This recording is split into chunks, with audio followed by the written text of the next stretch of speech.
Hello, everyone, and welcome to episode 24 of the Day or Night in the Desert podcast with James and Zach. I am James along with my co-host Zach. How are we doing today, Zach? How's it going, everyone? We're doing really well, and today's episode is going to be dedicated simply to NBA free agency because there has been some absolutely insane stuff, and we're going to get right into it. Zach, if you want to start off by talking about the first thing. All right.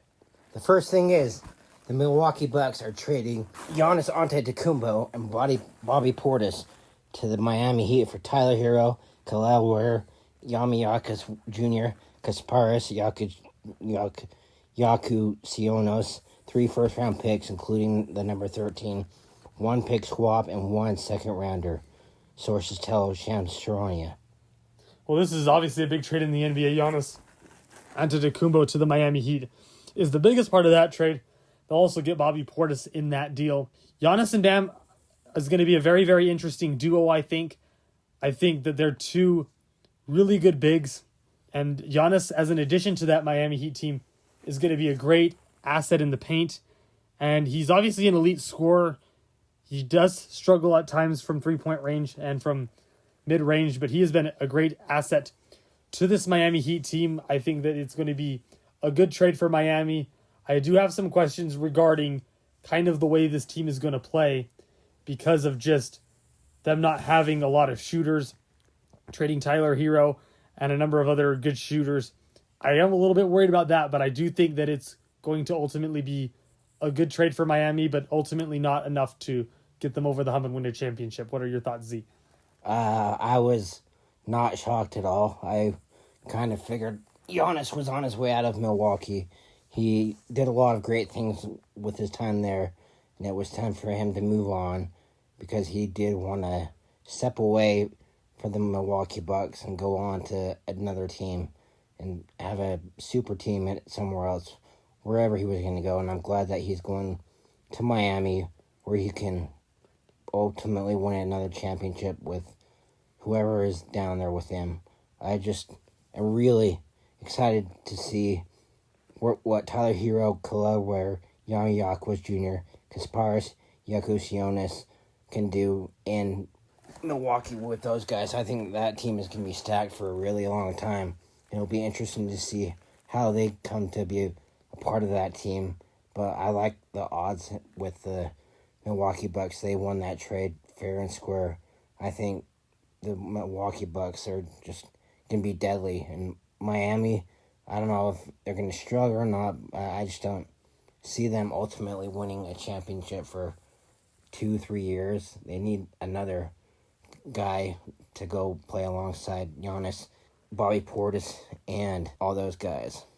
Yeah, I totally agree. I think it's going to take just a bit more perimeter shooting and maybe a bit more perimeter defense for the Miami Heat to ultimately get over the hump. But Giannis is a big addition to the city of Miami. I think it will help with that team's odds of making a playoff run. I just don't think it'll be enough for them to make the title. But we are going to get into some other trades right now because the Charlotte Hornets are trading star guard LaMelo Ball and Josh Green to the Minnesota Timberwolves for Naz Reid, a 2033 unprotected first-round pick, 3 first-round pick swaps in 2028, 2029, and 2030, and 3 second-round picks swaps in 2029, 2032, and 2033. Sources tell ESPN. So LaMelo Ball is now joining Anthony Edwards and Rudy Gobert and company in Minnesota. What are your thoughts on that? Because I think that's a really deadly team right now. Oh, no doubt. That's going to be deadly from the get-go. Those 3 guys all together, I would watch out for that team. They could ultimately win a championship next year or the year after or the year after that. They're just stacked to the brim with the LaMelo Ball. He is just absolutely diabolical on both sides of the ball. He can play a lot of offense. He can play a lot of defense. He's a good teammate to be around. He's a good sharpshooter. I would just look out for him, Anthony Edwards, Rudy Gobert. My goodness, that team is just going to be stacked, and I just am worried for the entire NBA of what's to come for the Minnesota Timberwolves next year. Yeah, I totally agree, and I think that is a more likely championship in Minnesota than it would be for Miami with Giannis Antetokounmpo because of what Zach said. They're just shooting ability. They have a good defensive center in Rudy Gobert, and he's a multiple-time defensive player of the year, so they have a good rim protector, and now they have 2 guys who can really take the bulk of the load on offense in Anthony Edwards and LaMelo Ball. And so I think Minnesota is going to be challenging. Naz Reid, kind of a big loss. I think it's going to be worth it given how lethal of a scoring team they're going to be and how good Rudy Gobert is on defense. I think that's going to be a well worthwhile trade. Watch out for Minnesota next year because they're going to have a great team. The LA Clippers have agreed to trade All-Star NBA forward Kawhi Leonard to the Toronto Raptors for Brandon Ingram, Grady Dick, unprotected first-round picks in 2031, 2033, and a 2027 first-round pick swap and 2 second-round picks, sources told ESPN on Tuesday. And I just am really just kind of shocked to see Kawhi Leonard going back to the Toronto Raptors after his first stunt with them. How he won a championship with him and all those guys up there. I just really wasn't seeing this, but after hearing about it, I was just kind of shocked. Maybe this will boost up his career more. Maybe he'll be able to play a lot more than he has with the Clippers. Even though he has had a lot of injuries the last 2, 3, 4 years, maybe this will set him forward to being the player that I have seen him play the last time in Toronto. Yeah, I do like this trade because I think Kawhi, he needed a break from LA, and I think more importantly, LA needed a break from him. He obviously hasn't played a lot over the last few years. We've seen him kind of be in and out of the lineup with injuries and various other things. Him returning to Toronto, where he won an NBA championship in 2019. In the spurts we've seen him in LA, he's been a really good player, so it'll be very, very interesting to see how he pairs with Toronto, who still has Scotty Barnes and RJ Barrett and company. So I do like this move by Toronto. But we'll just have to see what happens. It'll depend on how much he plays. I think if Kawhi is able to get in there and play a lot, that could be a really good team. If we continue to see some of the concerns that we've had with Kawhi, this may be a trade that super backfires. So I think it's a risky move, but might be one that could ultimately put Toronto over the top. Let me ask you this. Do you see them ever winning a championship again with Kawhi if he can stay healthy? I don't think they're going to win another championship because it feels to me like Kawhi's either past his prime or he struggles too much with injuries. When he's been out there, he's still been pretty good, but I just have serious doubts as to whether he can stay healthy for an entire year and stay on the court. And so, no, I don't think they're going to ultimately win an NBA championship. Plus, the East is much more stacked than it was in 2019. You have the Knicks, you have the Celtics coming back good. It'll be interesting to see what Milwaukee does this year with some of their pieces that they got in that trade for Giannis. Miami's obviously a threat. Cleveland's a threat. So I just think with how stacked the Eastern Conference has become, it's not going to quite be enough for the Toronto Raptors to get over the hump. But I do think it's possible if Kawhi can get back to being Kawhi for them to win a championship. But it's going to take all of Kawhi being prime Kawhi and healthy in order to make that happen. I am still kind of disappointed with who they got for him. I really did like Brandon Ingram and Grady Dick, even though he is in his first couple years of his NBA career. Brandon Ingram, he's an all-star. He has played a lot of seasons in New Orleans, and now the Toronto Raptors, and now with the Clippers. I really liked what I saw out of him last year. I didn't really see much out of Grady Dick, but I think that he will maybe, I don't know if he'll come off the bench for the Clippers or if he'll get into the starting lineup. I just think that this is going to backfire, but I hope not, but I really think that this was not a good trade, to be honest. Yeah, it'll be interesting to see what happens, but we got to get into some more big news. We're going to talk about one more thing before we get into the big story of the day, which we will get into very, very shortly. The Grizzlies traded John Morant to Portland in exchange for Jeremiah Grant and Chris Murray on Monday. Shams Charania of ESPN reports. John Morant was this big star in Memphis, now leaving for the Portland Trailblazers. He'll be teaming up with Damian Lillard and company in Portland, which I think is an interesting trade. I don't think they can win a championship with it. It does put the city of Portland back on the map for sure. I don't think it's a great trade for the basketball reasons. If John Damian can stay healthy, maybe they can make the playoffs or do something, get out of the first round maybe, but I just don't see that being a great trade. I don't know what your thoughts are on that, Z. I actually really like that trade. Him teaming up with all-star guard Damian Lillard, who is coming back from a torn ACL, who has played a lot of seasons with the Portland Trail Blazers, and then he went off to the Milwaukee Bucks for a couple of seasons, and he did okay there, but I just really like that Damian Lillard is back where he belongs and is teaming up with John Morant. I think John Morant and the Grizzlies just needed a separation with all the troubles that he got in outside of basketball. And I think this change of scenery may quiet him down a little bit just to get him out of the public eye with the off-the-court stuff. So I really like this, but we'll see. I don't think they can win championship, but I can see them going deep into the playoffs. Yeah, we'll see what happens, but we got to get in to the biggest story of the day. This was reported this morning, is that LeBron James said that he will not return for an unprecedented 24th season with the Los Angeles Lakers, where he spent 8 seasons. He'll be entering his 24th year, but not with the Lakers. James has informed the Lakers that the franchise can move on without him because he will play elsewhere. Clutch Sports CEO Rich Paul told ESPN's Shams Charania on Tuesday. So that is obviously the biggest news in the NBA right now. As the face of the league over the past 20 plus years, LeBron James is on the move again. Zach, I just want your initial thoughts on this and tell me where you think he's going to go next and what's next in the career of the King. For next up for the career of LeBron James, a.k.a. King James, he is going to go to the Golden State Warriors to play with Draymond Green, Anthony Davis, Stephen Curry. I think that team is going to be stacked either way. I know a lot of people want to see him go back to Cleveland, but everyone is just really hoping for him to go to the Bay Area to play with Steph. And maybe this will be his farewell tour. I don't know, but I have my thoughts on Golden State. I think he's just going to go there. He's wanted to play with Steph for a couple years now.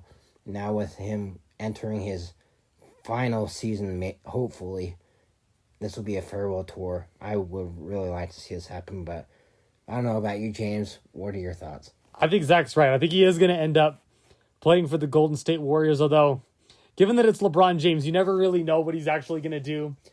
Every time he's a free agent, it seems to be one of the most hyped up times in the NBA. Many of you probably don't remember or to when the last time he was a free agent because it's been 8 years. And some of us remember, him going to South Beach, the decision to go to Miami. So we've seen this scenario where LeBron becomes a free agent and he surprises us all. I do see a definite scenario where he goes to Golden State to team up with Steph Curry because I know that's something he's wanted to do. But I could also see him going to Cleveland, going home for his last year in the NBA. Maybe they could bring Bronny along with them. I think realistically, if LeBron wants to win a championship, he should either go to Golden State or Cleveland. Because Cleveland has a good front court with Evan Mobley and some of those guys. Jared Allen as well. But I think LeBron James will end up in Golden State, but I'd like to see a reunion in Cleveland as well. Would you like to see him play alongside James Harden and Donovan Mitchell, Evan Mobley, and all those guys on their front court? Absolutely. Obviously, the talks would be with the Lakers potentially trading LeBron James. Jared Allen would probably have to be a trade piece. They'd probably keep Mobley, have Donovan and Harden running that backcourt. And I think Donovan and Mitchell and James Harden could be still an elite backcourt. Obviously, they won't provide much on the defensive end, but Evan Mobley could carry them there. I think LeBron James would be a great facilitator there and ultimately make a big difference for the Cleveland Cavaliers, both in terms of a morale boost for the fans, having LeBron James back in Cleveland, but as well as just from a basketball logistics standpoint. You guys can let us know in the comments what you think of where LeBron James will end up. But my guess is going to go with Golden State. James' guess is with Golden State, but he wouldn't mind seeing him in Cleveland. I wouldn't mind that either.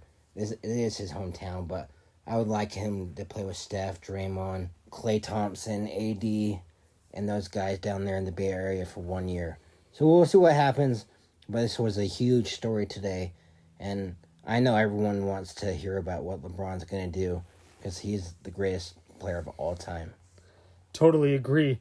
We're just going to, before we wrap up here, we're just going to get into a little bit of an NBA draft recap here because the Utah Jazz were very high in the draft. They had the number 2 overall pick and selected Darren Peterson out of Kansas, adding a dynamic scorer to their young core as the franchise intends to make a leap to competitiveness after a lengthy rebuild.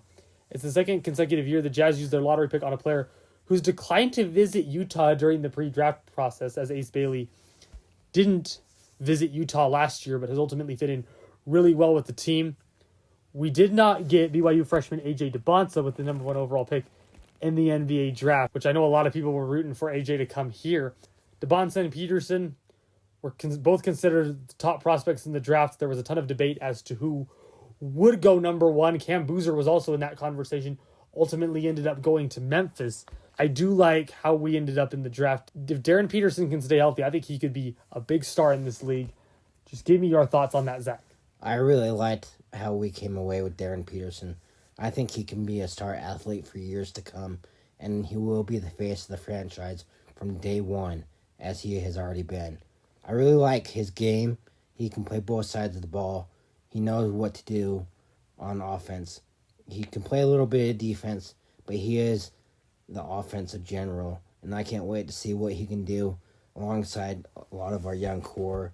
And it'll be a fun season, and I know a lot of Jazz fans are really excited, and I know Darren Peterson is excited. He has seen what Utah can be and what we will be, and I am really, really happy with the outcome. The front office did a magnificent job. They brought in a guy who can do a little bit of everything. He's going to be the star player of the team. He's going to be the face of the franchise for years to come. His jerseys are going to sell out fast, nonstop. I just can't wait to see what he can do, and I can't wait for the season to get underway. But let me also say, AJ DeBonsa, I did want him as well, but I'm glad where he went with up in Washington. All those guys, and I just hope best for him going forward with him teaming up with Trae Young and all those guys. It's going to be something special up there, but all I know is Darren Peterson, get ready. Jazz fans are here for you. We're rooting for you. We can't wait to see you out in the court. It's going to be a fun season, and we will see you at Summer League. Absolutely. It's going to be super fun to see Darren Peterson in a Jazz uniform. It gives us some bright hopes for the franchise. I think this could be a playoff team next year. We'll have to wait and see what happens. But all I'm going to say is this NBA free agency has been insane. We have one more thing we need to do. The Memphis Grizzlies took another step towards their next era Tuesday night with the selection of guard forward Cameron Boozer at number 3 in the draft. The Grizzlies also entered the night with 2 more picks in the top 32 of the draft. They were slated to select at number 16, but moved back up to number 17 and then number 21, choosing Kareem Lopez of the New Zealand Breakers, and accumulated 5 future second-round picks in the process. And I just think that is really cool to see Cameron Boozer, the son of former Jazz man Carlos Boozer, going into the NBA to start his career. I liked what I have seen from him at Duke. He is one of those players who can be really special in the NBA for years to come. And I'm happy for the Boozer family that they can see another star in the NBA. Draft is going to be great what the Grizzlies did, and I'm just really happy for Cameron Boozer coming into the NBA, getting those footsteps, what his dad did, and I'm just excited for him. Absolutely. Good on Cameron Boozer for going to Memphis. They're going to have some good draft picks for years to come. And with that, we want to thank you all for being a part of the Day or Night in the Desert podcast with James and Zach. Appreciate the fans and all the love and support you guys have shown for us. We will keep you guys, as I said, updated on the LeBron trade and other things that are going on amongst the NBA in the next podcast. We also want to update you guys on the FIFA World Cup in the next episode, but today we wanted to dedicate to NBA free agency because of just all the craziness that is going on with that. But again, thank you guys so much, and we will see you all in episode 25. Thank you so much, everyone. We will see you on episode 25.